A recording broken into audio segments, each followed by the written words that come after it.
If I launch off on a topic and then be like, I want to do that again. Yes. I can do that?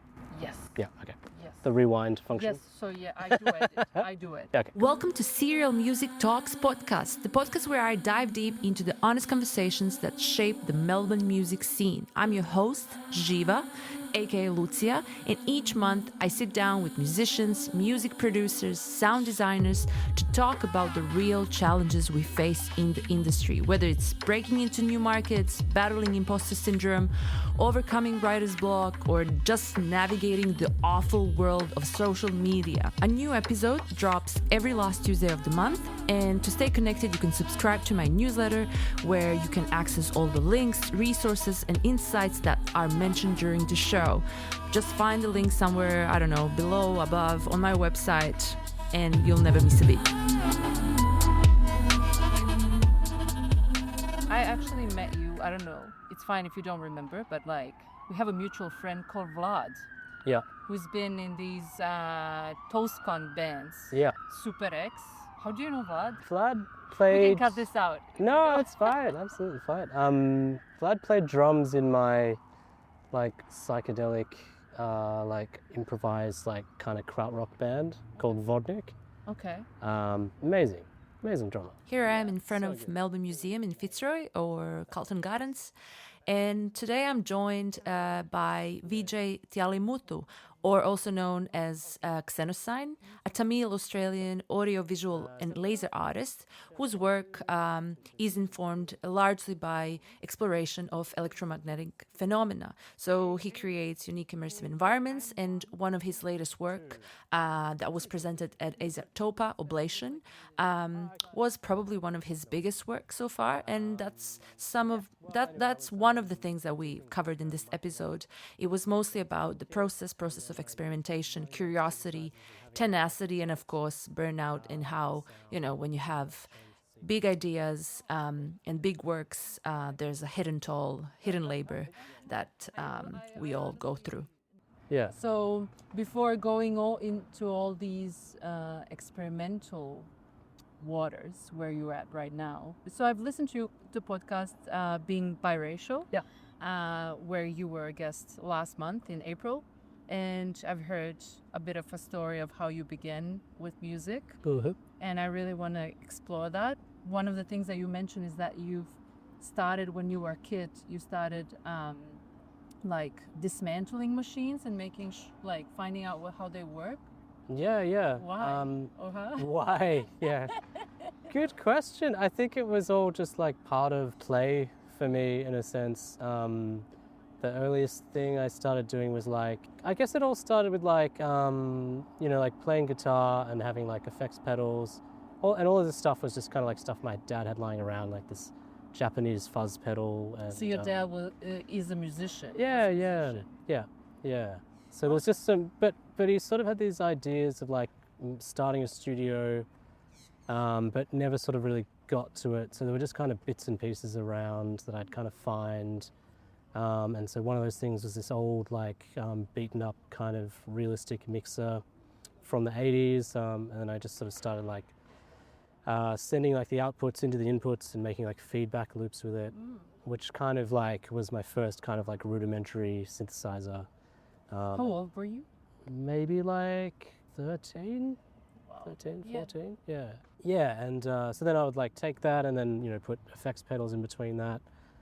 And then, slowly as this kind of progressed, I started, I found this like old like drum machine, like really rudimentary. And I sort of like learnt about like circuit bending and had this idea about like, sort of opened up the back and started like making connections with my fingers and seeing what that did to the sound. And then that started eventually sparking, and eventually I killed it. So then I had this idea to like, somehow make it still work. So I like put it in this case and just started making sort of like random connections and like almost got back the functionality of a drum machine, but not quite. It was kind of like a broken drum machine. I've still got it. It's kind of on display in my studio at the moment. And then I guess like a little bit later, I ended up like rewiring like CRT televisions, which is extremely dangerous. And don't do it. Really, like just Yeah, please don't do it. don't do it. I recommend Yeah, on this podcast. because you can like even if you like unplug them, the capacitors in there like store like huge amounts of voltage. So even if it's unplugged, and you make connection in the wrong way, you could potentially send thousands of volts in your direction. That's not good. And it's basically what I was doing was just building a sort of rudimentary oscilloscope. But before I got to like rewiring them, even just sending like really overdriven like sound voltage into like CRT televisions and how that sort of started to generate patterns and things.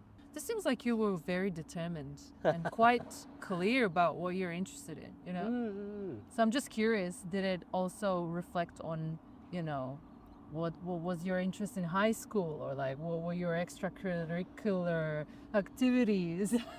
Like how else did you feed this? Yeah, I mean, I guess there was a lot of experimentation in like playing in like, I guess different bands, and how I could sort of like funnel in some of this work with that. Yeah, ultimately, I guess there's a lot going on. It was a bit of a scattergun approach like early on, where I was just doing lots of things in lots of different directions. But yeah, when I sort of studied, I ended up like learning more about like sound engineering and learning a bit of like Macs and programming and such. When was that? How old were you? So the first year out of high school. Okay, well that's what I'm saying. Like, Yeah, you already, like I've only learned about Max MSP after like 15 years playing in a band. I was completely uninterested. It was just like fuck that. Yeah. So that's why it seems like from the get-go you were like, oh, I really want to know how things work and I want to make them from scratch on my own. Yeah, that was definitely there. I mean, there was also like a whole bunch of diverse stuff. Like at one stage I was like playing saxophone in like a free jazz band. Like it's kind of just seemed like a lot of things all at once. But definitely it was something I was, Maybe. Let's just wait for this helicopter. Okay. But yeah, I think one thing was particularly this like mixer that I was using to sort of generate tones. I was just kind of obsessed with the idea of like, where is this sound coming from? Like, how is this being like generated or synthesized?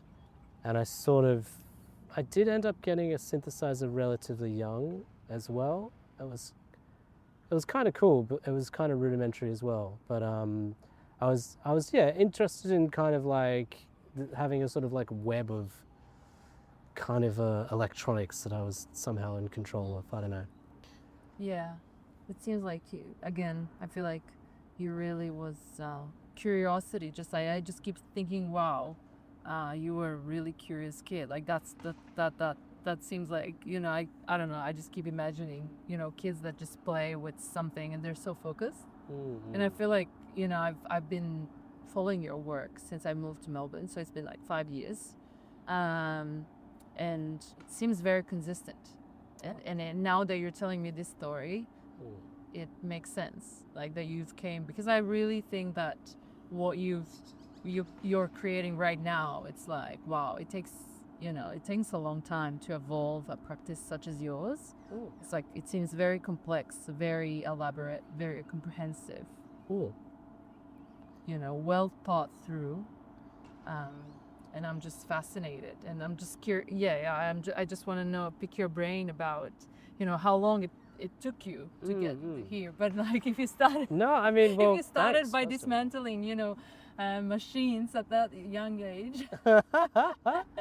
Well, yeah. First of all, like, thanks so much. Like, I really appreciate that. Yeah, I mean, I slowly got into like sort of building like modular synthesizer systems. And like I guess like I'm an audiovisual artist, so I use it in conjunction with like display technologies, whether that's like programming on Touch Designer or with lasers.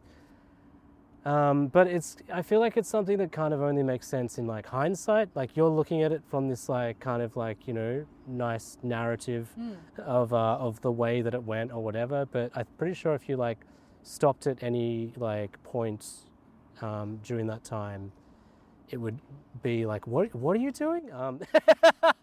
You're doing what and why? That's a really good point. I think you've touched to the very core. I like, if I may just like say that resonates 100% with every single day in my life since I've been creating something on my own. Right. It's like, what am I doing? Like, if you go so deep into one thing, right? You go, either is it like, okay, now I'm doing something in Touch Designer, and like I'm so deep into solving this problem, you can't see the forest out of the tree. Like it's like very often that's the feeling. I don't know if it. Yeah, absolutely, and that's that kind of like sort of deep detail, and then like needing to like zoom out and then zoom back in. It's like seems like a kind of constant thing. Yeah. And take my compliment, please, because like showing consistency, like looking from afar and having a clear picture of what you do, that's great. Well, thanks. But I think what's probably what I guess unites it, why it makes sense to you, is maybe the amount of work that but also like that it's kind of driven by like process and like kind of detail, and which is kind of like, what you we've been talking mean about. like process of investigation, experimentation. Guess so, yeah. What would you say it's like? You know, if you have to pick one thing that really like drives you to go this deep into this. Yeah, I mean, I think it's just like this kind of willingness to like explore, and like, I don't think it's, you know, a particularly complicated idea, but just, you know, just to explore and see what I can generate, or try and like understand something, like the underlying things behind sound, like particularly synthesis. There was just this time where like I had this like amazing experience of just seemingly being able to just like plug things into other things, and it just worked and did amazing things. And then, you know, then that kind of is not always the case. And so like you sort of end up in this kind of problem solving mindset of like, how do I make this thing do this thing? But I also feel like by doing that, which is, you know, it's a definition, one of the, you know, core elements of experimentation process. It's like in the process of trying those out, actively doing something, you do generate more ideas and more like, I guess exactly. more new things to explore. Like it's never-ending process. And you also like start to, you sort of get conceptual ideas from that, and then that might like feed that thinking, and then you sort of feed that back into the process in different ways. Yeah. Oh. I mean, isn't it for everyone? Yeah, I know it is. But yeah, look, you're the guest in this podcast. We're not talking about other people. But yeah, I actually wanted to ask you that because from the work that I've seen and read about, well, I guess I had two questions. The first question is, what comes first? Because you are an audio-visual artist. Is there, I guess, a rule, or maybe like, is it the visuals or the audio, or like, depends? And then the second thing is, you know, how fixed are you at investigating how they interact with each other, affect each other? Because that seems, from what I could see, it seems like one of the crucial points of your work. So first of all, I guess like I kind of like build these sort of systems that kind of interact in different ways, and then I kind of like I don't like, it's not like I specifically compose the music and then see how that looks or something. It's more like I'm like trying stuff out and sort of seeing what that looks like as I'm doing it and going, oh, that's kind of interesting or whatever. It can go like either way. Either I can like use basically sound tools to make visuals. Sometimes it looks better than it sounds and vice versa. So trying to find some sort of middle ground, which is a really weird limitation. Well, it can also go the other way where I'm like designing shapes and seeing what that sounds like, which is often what I do with lasers, but I can go both ways as well. I guess I sort of think about the visuals like I think about sound a little bit, and even like Greg Hermonovic, who built Touch Designer, was telling me that he kind of built designed it with like the idea of like the ARP 2600 in mind. Like, so we wanted like a piece of software that felt like you could kind of patch it like a synthesizer. So it works for me. Yeah. Maybe this is a good moment to like touch on the latest work that I actually missed in its Oblation that was presented during Asia Tofa. I saw videos, I saw images, and it just looks amazing. So that piece contains many elements, including live singers. Basically, this Oblation was like this labor of love that I've been working on for like over 5 years. There was sort of like, you know, conceptual concerns. I was kind of inspired by Vedic chanting, which is like a unbroken, ancient oral tradition involving chanting the Vedas, where the specific like pronunciation defines the divinity. I was kind of inspired by that. But it was, yeah, for those that don't know, this work was basically like, involved like 3 lasers, like a suspended semi-translucent 3-dimensional shape, a tower of synthesizers, 3 projectors projected and mapped to the shape, and a kinetic ensemble. And also like there's like kind of cymatic tables.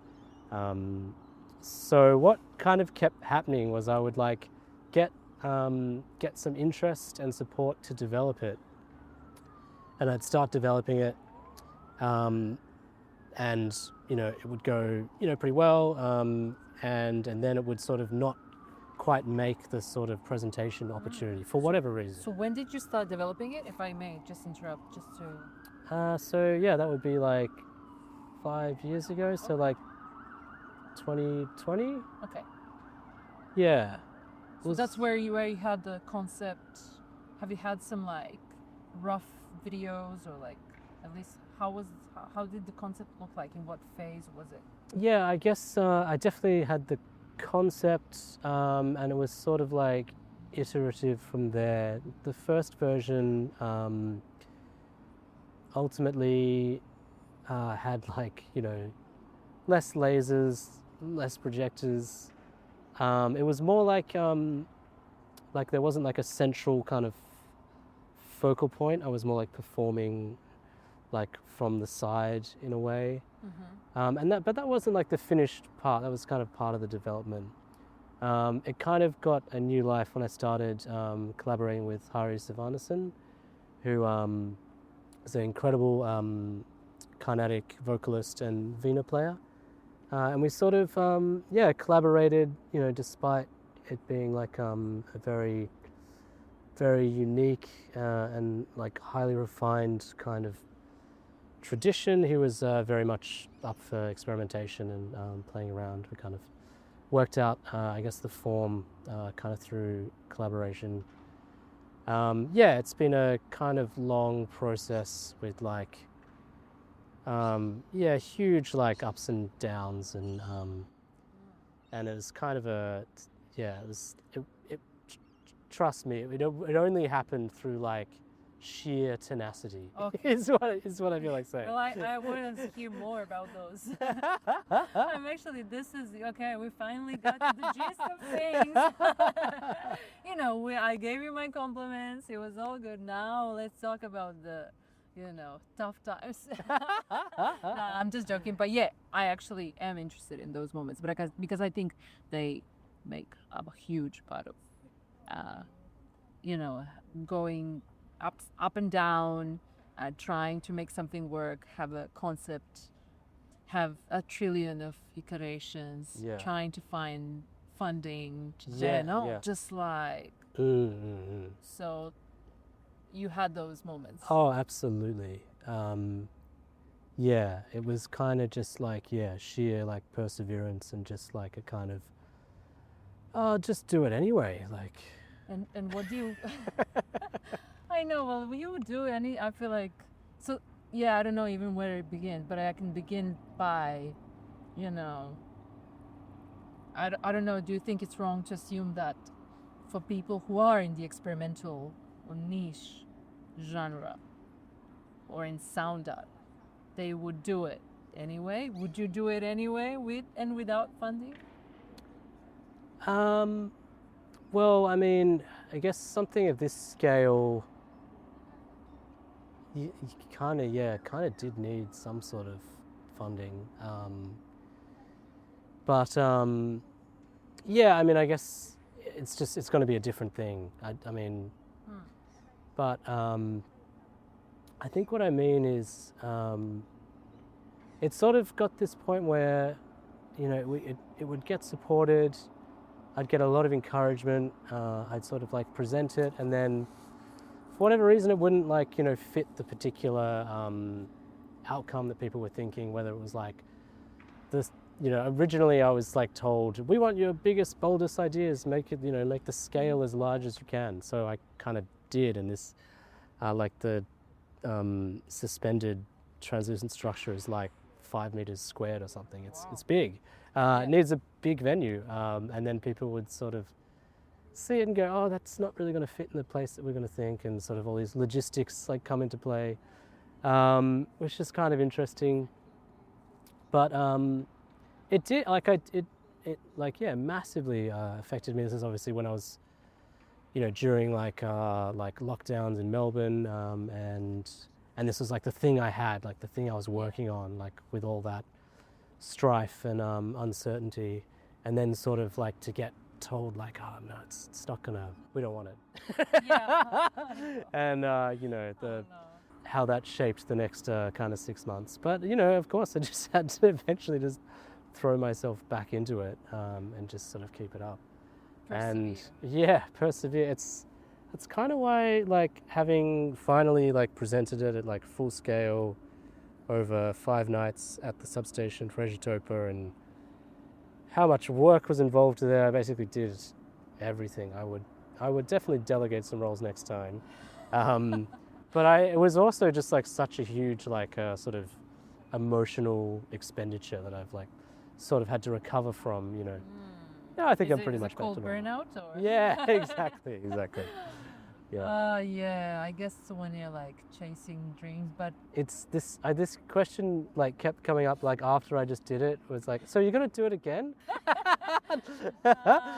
Which was like a bit much to think about initially, but ultimately I feel like so much effort has gone into it, and I ultimately want as many people to see it as can, and if it's continued to improve over this time, well, there's nothing to say it won't continue to improve after that. So, well, no, I'm sure, and I think it's like, it seems like you got a good lesson from the first instance, which is delegation. And how are you with that? You know, sometimes you just get into your project or in your idea and you start developing in it, and because we're inclined to learn the tools ourselves, and like, you know, we explore ourselves, you end up doing everything yourself. Yeah. Do you think, do you have that problem? Or is there a problem? You know, I don't know. I think like there was one time where I did very much gravitate towards a solo practice, because it meant I didn't have to, you know, coming out of like playing in bands and such, like, oh, I don't have to rely, I just have to rely on myself. And that's been, you know, a pretty good system. That sounds so great when you say it. What's reality?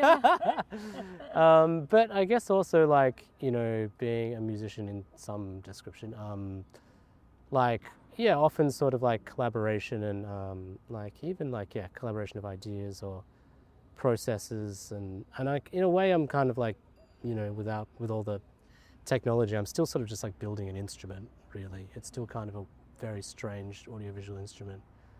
Yeah, no, collaboration is something that I think works. This, when I was saying delegate, it's more like because this was like something that I, you know, had to hold very tightly in order to make it work.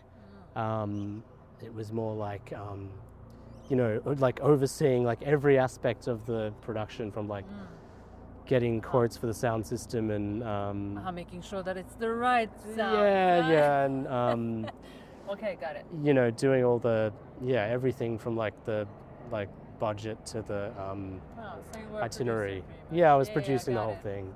I could do it, and it felt like it made sense at the time. I did get some help from my lighting engineer, Alex Newen, who's incredible. But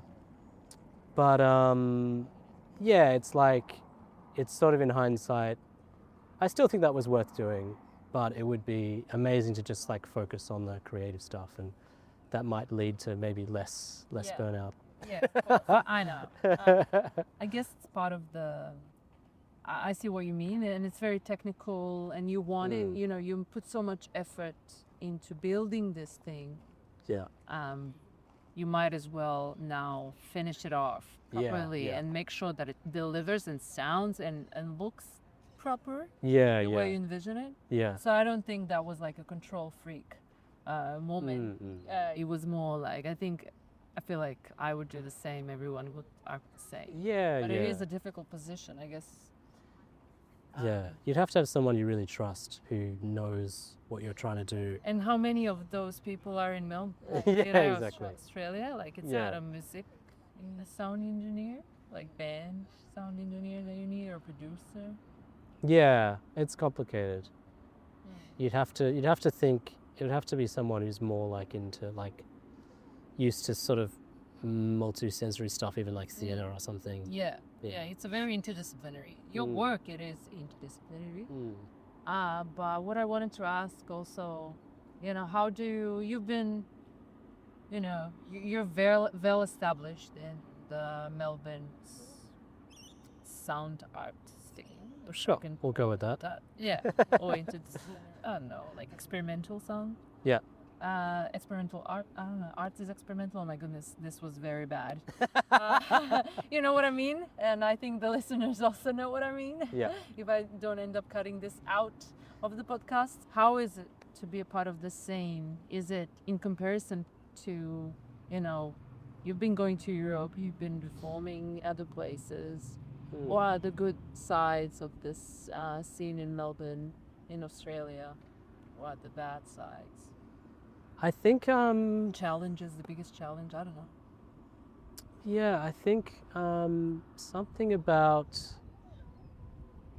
it definitely forces some level of like community and connection, you know, feeling relatively like isolated compared to somewhere like Europe where, you know, you can just travel to a different city every weekend if you want and you can afford it. Kind of, yeah, forces, you know, the people that are here are kind of, you know, in this position where it's like, oh, we want to make this a great place to live. We want to build community.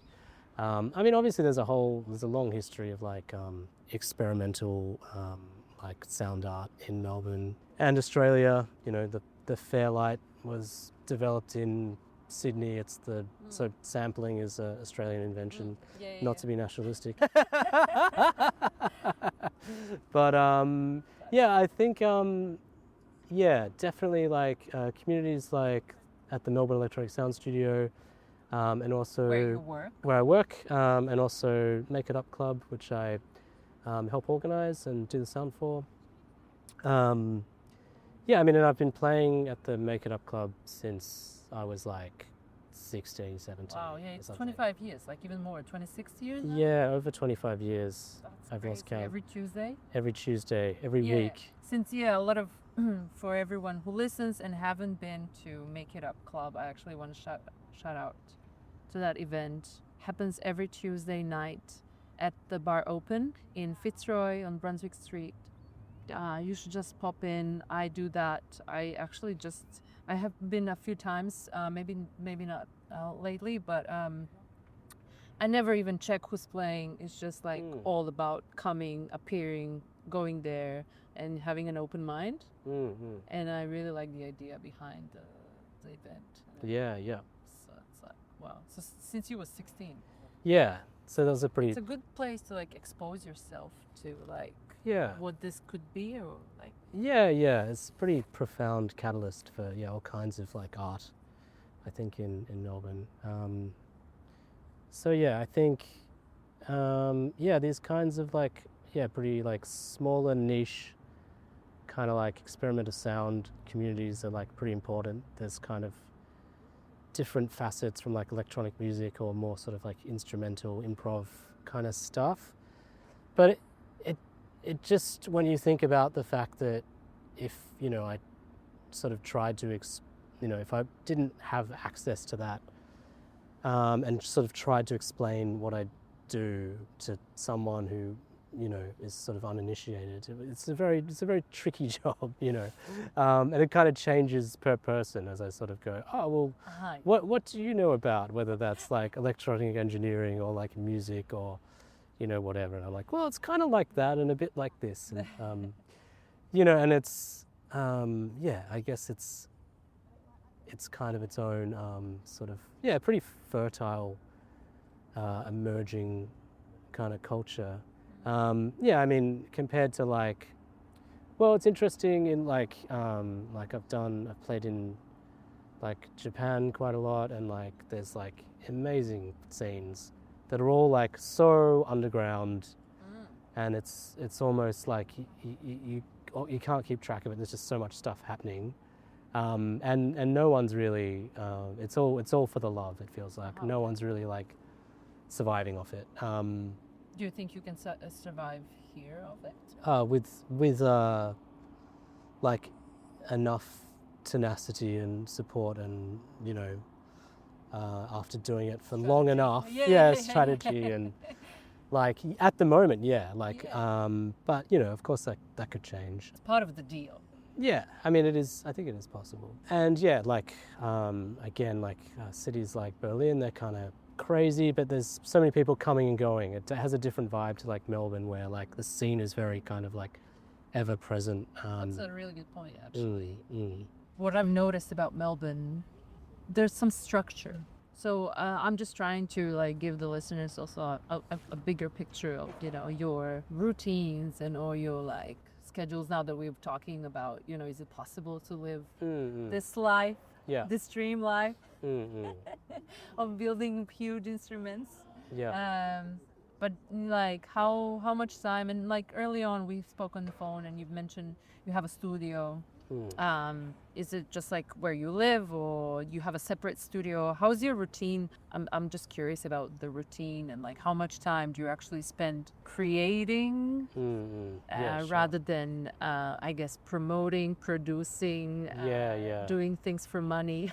Well, I remember like Robin Fox, a colleague of mine, was basically saying that he said people have this idea that when you're like an artist, that you're just sort of there, like in the studio, whatever, mixing up paints, or just spending all your time doing that, and it's like this like picturesque, beautiful thing. And he's like, well, I just want to just, you know, debunk that myth, because, you know, the time in the studio is kind of the last thing to happen.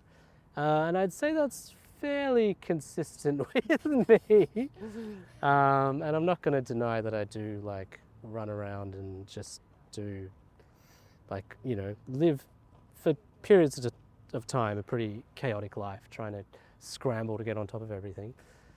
And I do have a studio where I live, which is, you know, it's not even like a treated room. It's just got some, you know, really nice gear that I've sort of collected over the years. And it's, you know, often in disarray, but I'm trying to be more organized. Will it ever happen? Really, like, let's debunk that myth. Okay, DJ, come on. This is your chance. Do you really think it's like me saying that I will tidy up folders on my computer?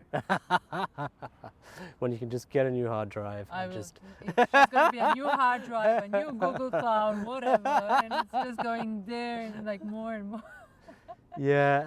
And so too, like, about the kind of routine. I think I still, you know, work to deadlines, and I would love that idea of like a specific routine set aside, and but I guess in reality it's just all dependent. I think it's also like constant effort to sort of think about like ways to be more productive, or deal with whatever the problems are, whether it's like financial or emotional or distraction, but writer's block, for lack of a better term, which is Do you struggle with that? oh well, I don't think I'd use that term necessarily, but just as a question of like, just to examine like if you're procrastinating, like what is the reason that you're like not wanting to tackle something. And so, for example, like this like Oblation thing, like, there was a massive like emotional feelings around that, and sort of feelings of failure or whatever, and so how do you then make yourself do it anyway, or what do you have to overcome in order to get to the place where you feel like you actually want to be creative again? Consistently trying to like see what works at any given time in order to kind of like keep going in a sense. I know exactly like what you mean. When I was in my second year of PhD, within the scope of 8 weeks, I built this ensemble, a huge installation of 16 speakers that use my voice. Wow. And I had the first performance, and it was just like not thinking. I was just like operating like a machine. I was just like, let's build this, right? Let's build it. And then once I did that performance, I hated that work so much that I couldn't look at it for a year. I couldn't think about it. It was like this, while you were saying about this big emotional, like for me, it was like I just could not face that work because I just thought how it's shit, how it's like, I need to fix all these things. I don't know where to begin. Like there's like this huge, like it's like a huge mass between me and that work. Yeah. I don't want to go. I don't want to go through that mass at all. Is that? Yeah, totally. And then so like what I would like attempt to kind of solve that problem would be like, what are the baby steps you can do that like feel good? Like if it was related to the voice or something, then like what work can you do with the voice that doesn't tap into that feeling of like, that the deep void of sorrow. Oh my goodness. Like, what are the things you could do around that, where, and then you can start to like, build some kind of. So that's what helped you, baby steps. Like, Yeah, a little bit. let's be more precise. Sure, sure. We is it okay? Today or this week I'm gonna sit down and smash that touch designer, that one bit that's really bugging me, or is it like very precise steps that sort of like, I guess, disconnect you from the emotional and are purely let's do it? Yeah, I think like different approaches, but I mean, I feel like I can and possibly should even more like just come back to the kind of original sort of like pure joy of just even like exploring or trying things out, and like not having that feeling of pressure on like specific outcomes. Like, so that's like something like just the sort of pure awe of like, what happens if I do this? Wow, that's cool. Like that I sort of keep trying to come back to. But yeah, even just like if I can't tackle the thing, then what is it that I can do, and like how did that go? What did I like about that? And whether or not it ends up being a different work or something else. Like as long as you're like staying in that space of like being, creative in some way. It's not about I see what you mean. Yeah, I feel like, I don't know, I just kept thinking about innocence and like like that. When easiest maybe it's like to compare it with musicians when you have albums coming out, and then the first album is always like sort of a really good album, and then the second one is, I don't know, it's like it's not. It's shit because like the first one was so good that you start thinking about. Yeah. There's like you start having this sense of, oh, what if I failed now? Yeah, you haven't thought about that. Yeah, you become kind of self-conscious. Yeah, and like go into your head too much. Yeah. And it just creates this huge block. Yeah. Or at least it ruins the process of it. Like. Yeah. I mean, I feel like there's never any like one solution, but different things, being more prolific, trying different things. It's interesting that like a lot of the roles I fulfill, it seems at the moment, are like all kind of based around creativity, which is great and something that I just think is just good. Like it's just good for everything. Ultimately, it's a sort of form of critical thinking in itself. And yeah, so I mean, it's great at the Melbourne Electronic Sound Studio, where I basically just get to, people might come in there with preconceptions, and really it's just like, hey, you can do whatever you want with the, some of the incredible machines we have here. Like it's, people are like, oh, can I have, do you think I could have like, could I use this synth and a drum machine? I'm like, you can have 3 drum machines. Like, what do you want to do? Like, that's, there's nothing like stopping you. There's no judgment. There's.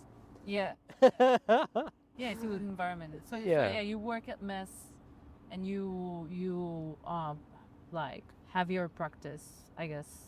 Like how much time do you think you can spend now?